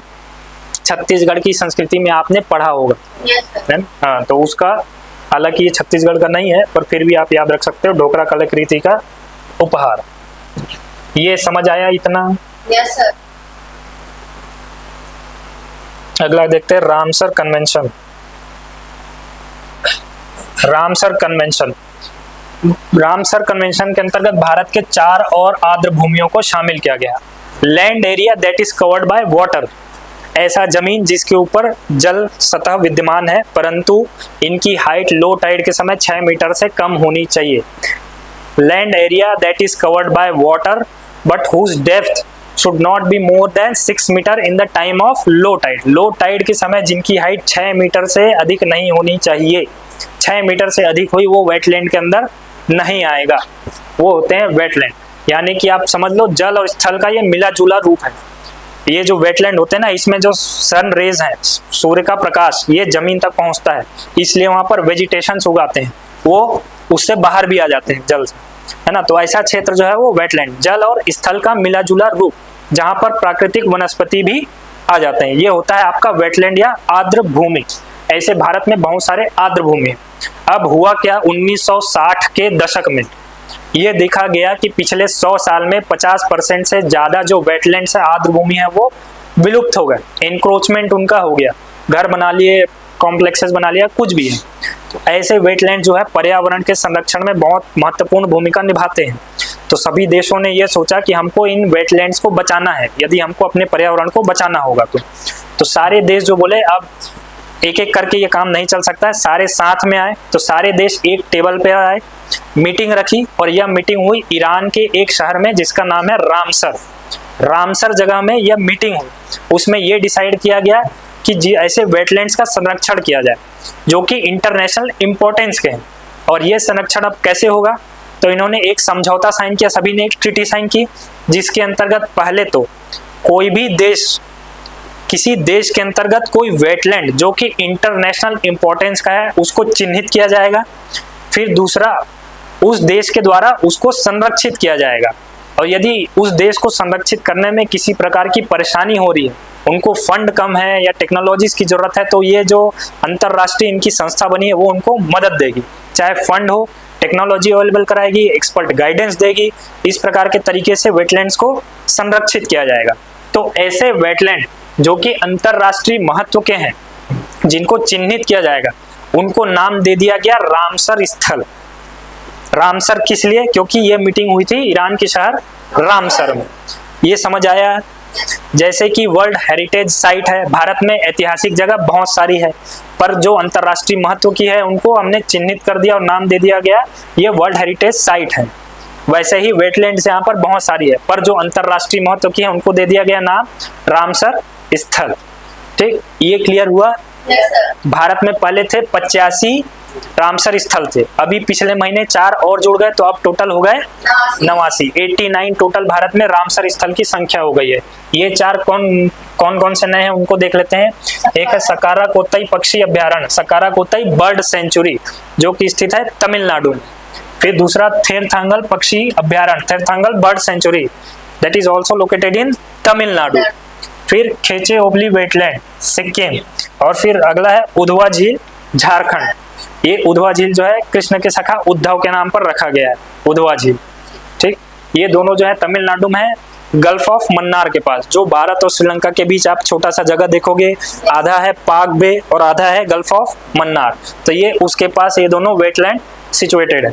तो ये 4 वेटलैंड जो है इनको रामसर स्थल का मान्यता दे दिया गया है। तो अब भारत में हो गए कुल कितने हो गए, जोर से बोलो, 89। और एशिया में सबसे ज्यादा रामसर स्थल भारत में ही है। विश्व स्तर पर देखोगे तो तीसरा नंबर है भारत का। ठीक है, इतना क्लियर हुआ, जोर से बोलो। हाँ, थोड़ा बहुत और है। अब देखते हैं भारत की नवीनीकृत ऊर्जा क्षमता। भारत की अभी जो रिन्यूएबल एनर्जी कैपेसिटी है, रिन्यूएबल एनर्जी आप जानते हो क्या होता है? हाँ, जो लगातार नवीनीकृत होते रहते हैं ना। ट्रेडिशनल फॉसिल फ्यूल जो है जैसे कोयला वगैरह, पेट्रोलियम ऑयल वगैरह, वो एक टाइम पर आकर खत्म हो जाएंगे। ये चीजें खत्म नहीं होंगी, चाहे सोलर हो, चाहे विंड हो, चाहे कुछ जियोथर्मल, ये सारी चीजें वैसे ही रहने वाली है। तो ये आते हैं रिन्यूएबल एनर्जी के अंतर्गत। अब हम चूंकि फॉसिल फ्यूल्स को रिप्लेस कर रहे हैं रिन्यूएबल एनर्जी से, तो अब रिन्यूएबल एनर्जी क्षमता हम धीरे धीरे बढ़ाते जा रहे हैं। तो भारत की रिन्यूएबल एनर्जी क्षमता अभी वर्तमान में कितनी है? 212 gigawatt. GW stands for gigawatt. Gigawatt मतलब 10 की घात कितने हुए? किलोवाट कितना हुआ? 10 की घात, बोलो जोर से बोलो। 10 की घात 3, तो शर्मा क्यों रहे हो इसमें इतना? 10 की घात 3 मतलब किलो, और मेगा मतलब 10 की घात 6, गीगा मतलब 10 की घात 9। ठीक, तो 212.17 गीगावाट जो है अभी भारत की रिन्यूएबल एनर्जी कैपेसिटी हो गई है, जिसमें सोलर ऊर्जा यानी सोलर एनर्जी, सौर ऊर्जा का कुल आपका हिस्सा बोल सकते हो कितना हुआ? 100 गीगावाट। अभी जो है 100 गीगावाट भारत जो है सोलर एनर्जी कैपेसिटी में पार कर गया है। ये बहुत ही रिमार्केबल अचीवमेंट है भारत के लिए। 2014 में भारत की सोलर एनर्जी कैपेसिटी थी 2 गीगावाट की। 10 साल में ही लगभग 3500% की वृद्धि हुई है और भारत ने 100 गीगावाट का तमगा हासिल कर लिया। ठीक है, तो भारत की सौर एनर्जी कैपेसिटी कितनी है अभी? जोर से बोलो। 100 गीगावाट। पवन ऊर्जा 48 गीगावाट और अन्य स्रोतों से 63। इन सबको जोड़ोगे तो सम टोटल आएगा 212 गीगावाट। ये डेटा है जनवरी 2025 तक का, ये एकदम लेटेस्ट डेटा है। अभी कैपेसिटी हो गई 212 गीगावाट। सोलर एनर्जी में यदि आप स्टेट्स का देखेंगे कि कितना हिस्सा है, कौन सा राज्य प्रथम स्थान पर है, तो पहले स्थान पर है राजस्थान। सौर एनर्जी कैपेसिटी में भारत में जो सबसे ज्यादा सौर एनर्जी से यानी सोलर एनर्जी से इलेक्ट्रिसिटी बना रहा है वो है राजस्थान। दूसरे स्थान पर गुजरात, तीसरे स्थान पर तमिलनाडु। ये है आपका सोलर एनर्जी का। और विंड एनर्जी में जाएंगे तो पहला स्थान हो जाएगा गुजरात, दूसरा स्थान हो जाएगा तमिलनाडु, तीसरा स्थान हो जाएगा कर्नाटक। ये सीक्वेंस आप याद रखना, कभी एकदम पीटी में डायरेक्ट क्वेश्चन पूछ देता है। तो इतना आपको समझ में आया? जोर से बोलो। हाँ, तो विगत दशक में ये देखो, ये सारी चीजें मैंने एक्सप्लेन कर दी, वही लिखा है यहाँ पर। सौर ऊर्जा में पिछले दशक में 35 गुना की वृद्धि हुई है। ठीक, लगभग। और जितने भी टोटल रिन्यूएबल एनर्जी कैपेसिटी है इंडिया की, उसमें 50%, लगभग 50% आप मान लो किसका योगदान है? सौर ऊर्जा का। बाकी जो है, बाकी सब मिला करके अदर 50%, विंड हो गए, आपके जियोथर्मल हो गया या बायोगैस वगैरह होगा, वो सब आ गए रिमेनिंग 50%। इतना आपको समझ में आया? Yes, sir. आगे बढ़े। Yes. अब देखते हैं गुजरात का पहला जैव विविधता विरासत स्थल, बायोडायवर्सिटी हेरिटेज साइट। ये है गुजरात का पहला जैव विविधता विरासत स्थल। जैसे कि यूनेस्को हेरिटेज साइट होती है ऐतिहासिक या सांस्कृतिक महत्व की, वैसे ही कोई जैव विविधता स्थल है, बायोडायवर्सिटी क्षेत्र है, उसको बायोडायवर्सिटी हेरिटेज साइट घोषित कर देते हैं ताकि उनका संरक्षण किया जा सके। तो ये गुजरात का पहला जैव विविधता विरासत स्थल है। मैंग्रोव, आप जानते हैं मैंग्रोव क्या होता है? अभी आप लोग बता रहे थे, जो कि हाँ समुद्री तट पर जो आपके झाड़ियां या वन कोई उगाए वो होते हैं मैंग्रोव, जिनमें जो लवण वाले जल है, नमक वाले जल, उनको सोखने की इनमें क्षमता होती है। तो ये मैंग्रोव जो है जनरली समुद्र तट पर होते हैं, परंतु ये भारत का इकलौता ऐसा मैंग्रोव है जो कि समुद्र तट पर नहीं है, अंदर है। इनलैंड मैंग्रोव जिसको बोला जाता है, स्थलीय मैंग्रोव, इनलैंड मैंग्रोव है। ये भारत का एकमात्र ऐसा मैंग्रोव है जो कि समुद्र तट पर नहीं है, अंदर है। इसको इसीलिए एक जैव विविधता विरासत स्थल घोषित किया गया है गुजरात सरकार द्वारा, जिसका नाम है मैंग्रोव गुनेरी या फिर गुनेरी मैंग्रोव। ये नाम गुनेरी किस लिए है? क्योंकि यह गुजरात के एक तो कच्छ जिला का एक गांव है गुनेरी, उस गांव के नाम पर इसका नामकरण किया गया है, गुनेरी मैंग्रोव। उसको घोषित किया गया है गुजरात का पहला जैव विविधता विरासत स्थल। ये समझ आया? Yes, sir. कौन सा मैंग्रोव है? नाम बोलो। मैंग्रोव गुनेरी। ये अद्वितीय मैंग्रोव पारिस्थितिक तंत्र की रक्षा करने के लिए यानी कि इनको संरक्षित करने के लिए यह स्थल ऐसा घोषित किया गया है। इनका एरिया कितना है इसका? 32.78 हेक्टेयर। ठीक, अब ये चूंकि समुद्र तट पर नहीं है, उससे अंदर है, इसलिए यह उच्च ज्वार से अप्रभावित रहता है। और ज्वारी तटीय क्षेत्रों में उगने वाले सामान्य मैंग्रोव के विपरीत ये मैंग्रोव जो है ज्वारी जल के बिना पनपे है। जैसा कि मैंने बताया, ये समुद्र तट पर नहीं है, उससे अंदर है मैंग्रोव, इसलिए ये जो है ज्वारी जल के बिना पनपे है, ऐसा इसमें लिखा हुआ है। और वर्तमान में जैव विविधता विरासत स्थल टोटल कितने हैं? 47। कौन सा मैंग्रोव है? नाम बोलो। गुनेरी मैंग्रोव। फिर ज्ञान भारतम मिशन, ज्ञान भारतम मिशन, ये अभी भारत सरकार के केंद्रीय बजट में इस मिशन की शुरुआत की गई है। इसका उद्देश्य है जितने भी यहाँ पर पांडुलिपि है भारत में, उनको संरक्षित करना। पांडुलिपि में क्या है, प्राचीन भारत इतिहास से जुड़े हुए जितने तथ्य हैं, चाहे सांस्कृतिक हो, चाहे ऐतिहासिक हो, या किसी भी प्रकार के, वो सारी जानकारी इन पांडुलिपियों में मिलती है। उनको संरक्षित करना आवश्यक है ताकि हमारे आगे आने वाली पीढ़ी को भी प्राचीन इतिहास के बारे में या संस्कृति के बारे में पता चल सके। वैसे पांडुलिपियों को संरक्षित करने के लिए ये मिशन की शुरुआत की गई है। ये आपके पांडुलिपि इस तरीके के होते हैं, है ना। पांडुलिपि जैसे ताड़ पेड़ का जो छाल होता है ना, उस पर जनरली लिखा जाता है, ये वैसा ही है, उस पर लिखा जाता है। पहले तो कागज वगैरह होते नहीं थे, ऐसी ही चीज़ों पे लिखा जाता था, या तो कॉपर प्लेट जिसको आप लोग बोलते हो ताम्रपत्र, या फिर पेड़ों की छाल पर या किसी कपड़े पर इस तरीके से छपाई करके रख दी जाती थी, वही है पांडुलिपि। तो इसका उद्देश्य क्या है, भारत की विशाल पांडुलिपि विरासत का सर्वेक्षण, दस्तावेजीकरण और संरक्षण।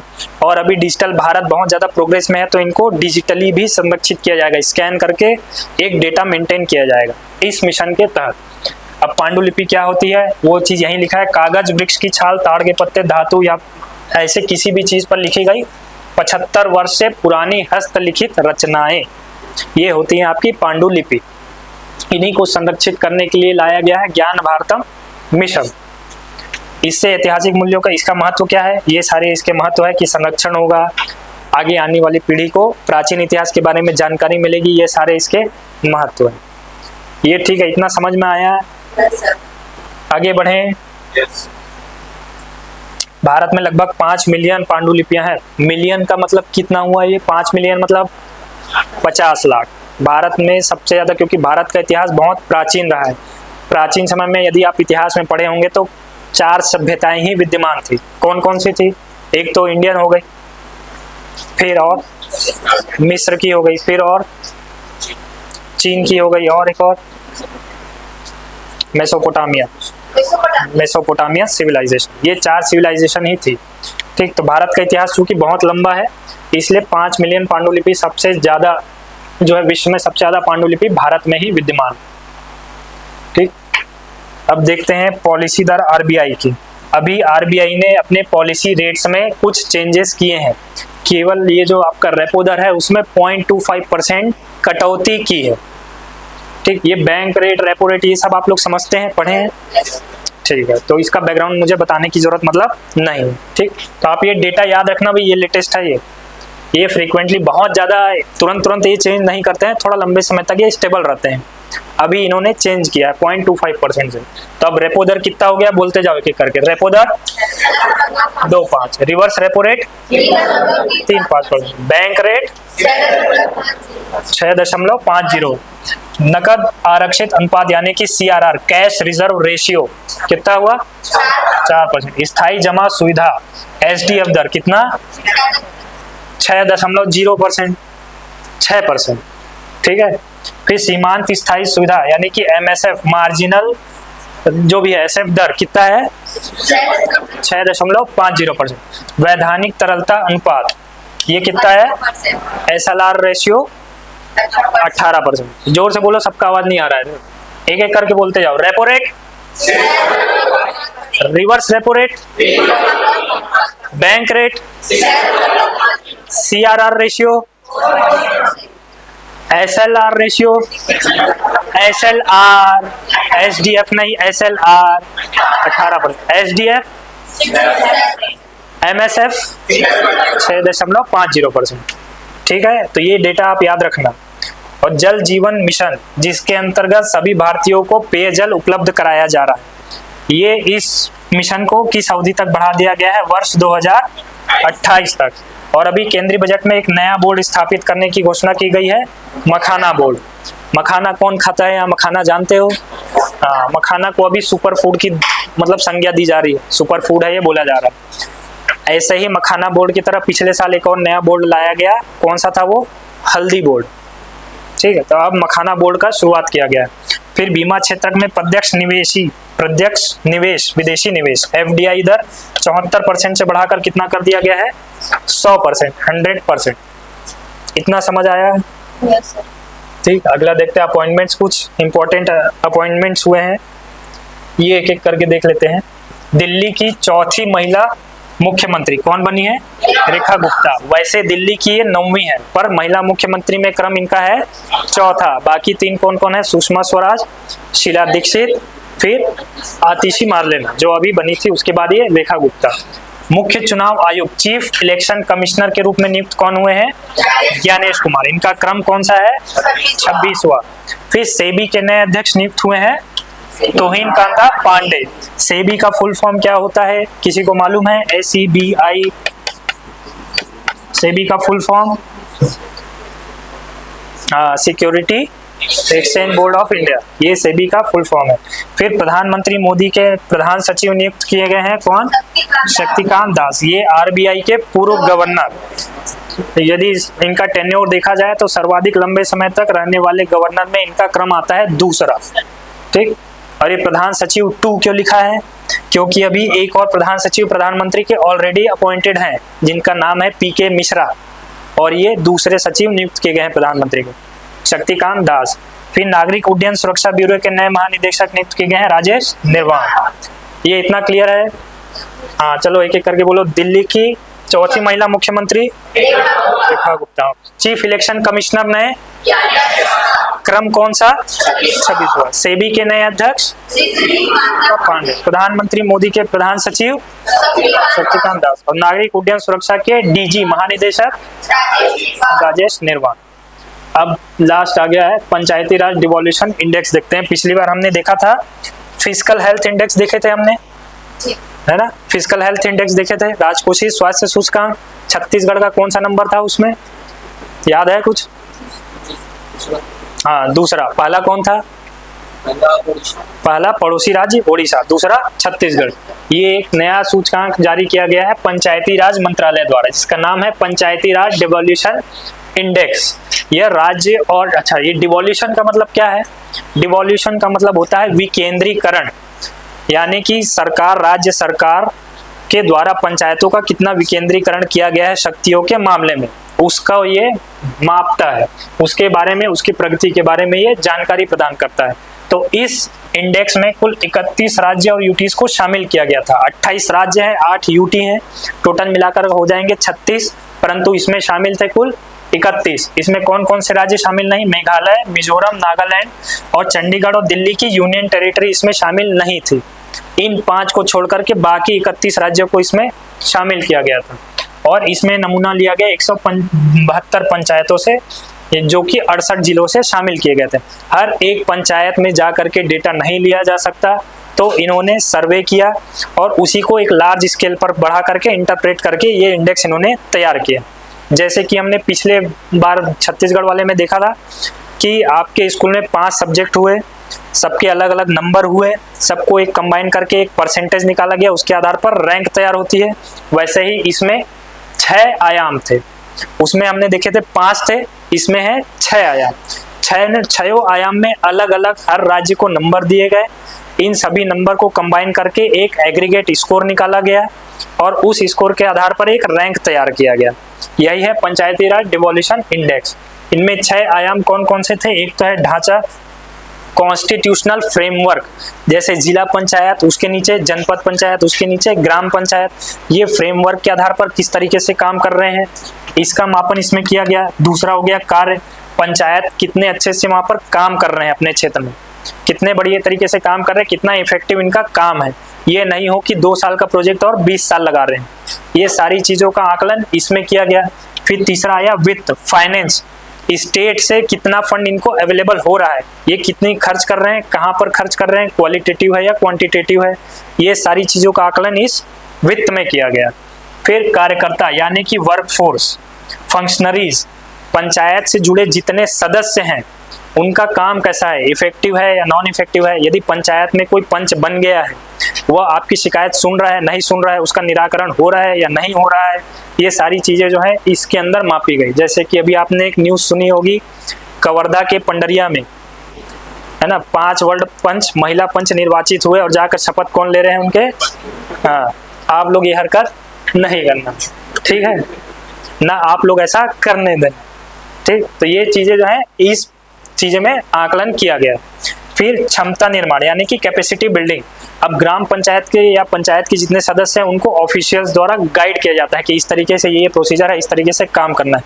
तो ऐसा ट्रेनिंग वगैरह इनको मिल रहा है या नहीं, इन तक टैलेंट्स वगैरह पहुंच रहे हैं कि नहीं, एक्सपर्ट्स पहुंच रहे हैं कि नहीं, इन चीज़ों का आकलन इस आयाम के अंतर्गत। और पंचायतों की जवाबदेही यानी कि अकाउंटेबिलिटी, पंचायत पर राज्य सरकार द्वारा नज़र रखी जा रही है कि नहीं, प्रॉपर उनका ऑडिटिंग वगैरह हो रहा है या नहीं, ये सारी चीज़ जो है इस आयाम में देखे गए। तो इन छयों के अपने अपने स्कोर तैयार किए गए, सभी का एक रैंक मिला करके एक एग्रीगेट तैयार हुआ और एक रैंक तैयार की गई, जिसमें पहला स्थान रहा कर्नाटक, दूसरा केरल, तीसरा, जोर से बोलो, पहला, दूसरा, तीसरा, और छत्तीसगढ़ 10वें स्थान पर रहा। हमारा छत्तीसगढ़ 10वें स्थान पर।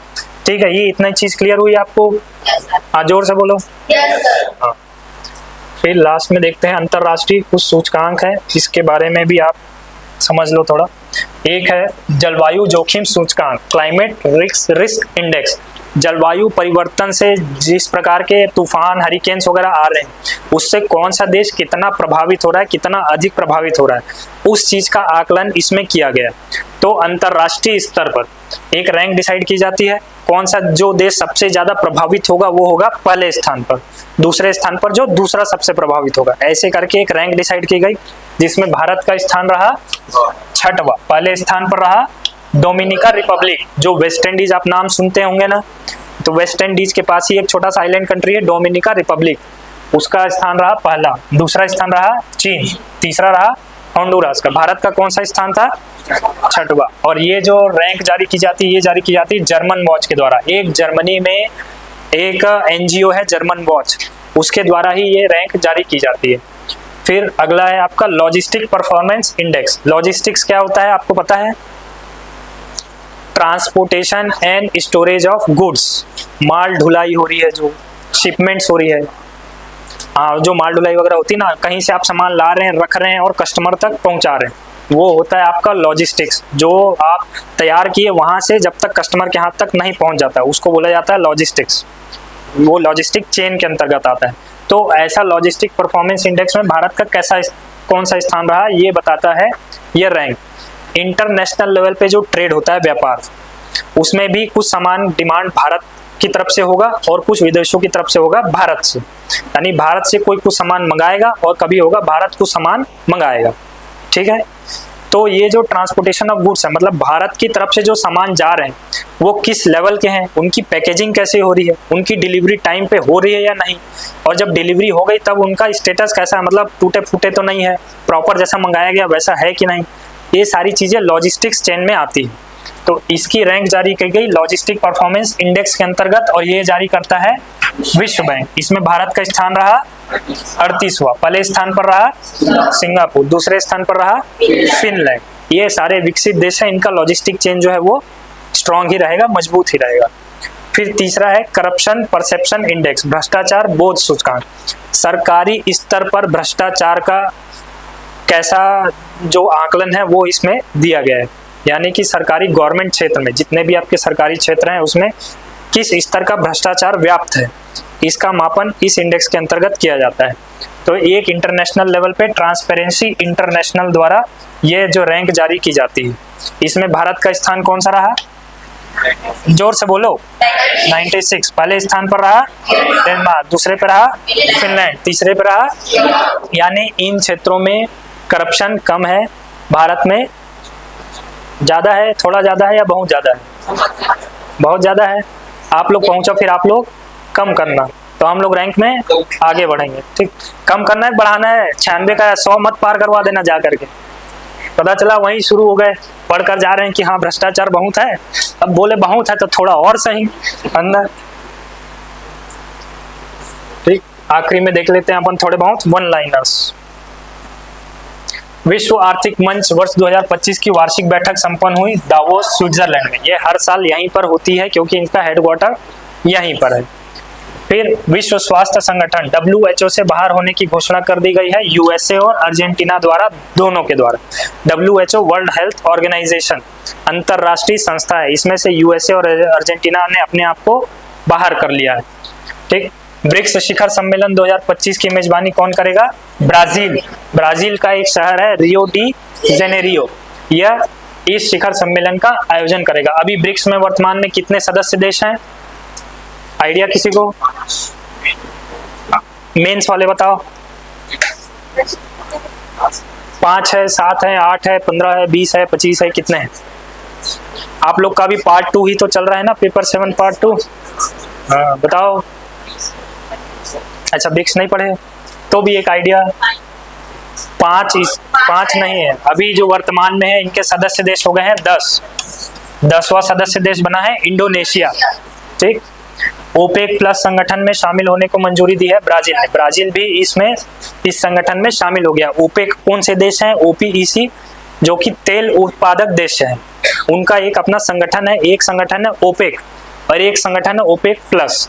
ओपेक में कम सदस्य हैं, ओपेक प्लस में विस्तार में और भी सदस्य देश शामिल हो जाते हैं। तो ब्राजील जो होगा अब शामिल होगा ओपेक प्लस में। फिर फ्रांस में आयोजित, जैसा मैंने अभी पहले बताया था, आर्टिफिशियल इंटेलिजेंस एक्शन समिट की अध्यक्षता की गई भारत और फ्रांस के द्वारा। भारत के प्रधानमंत्री मोदी गए थे पहले फ्रांस, वहां से गए थे यूएस, डोनाल्ड ट्रंप से मिलकर के वापस आए।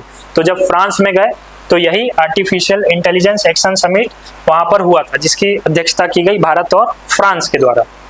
जर्मनी के अगले चांसलर फ्रेडरिक मर्ज, जैसे भारत में होता है प्रमुख प्रधानमंत्री, अमेरिका में होता है राष्ट्रपति, जर्मनी के प्रमुख को बोला जाता है चांसलर।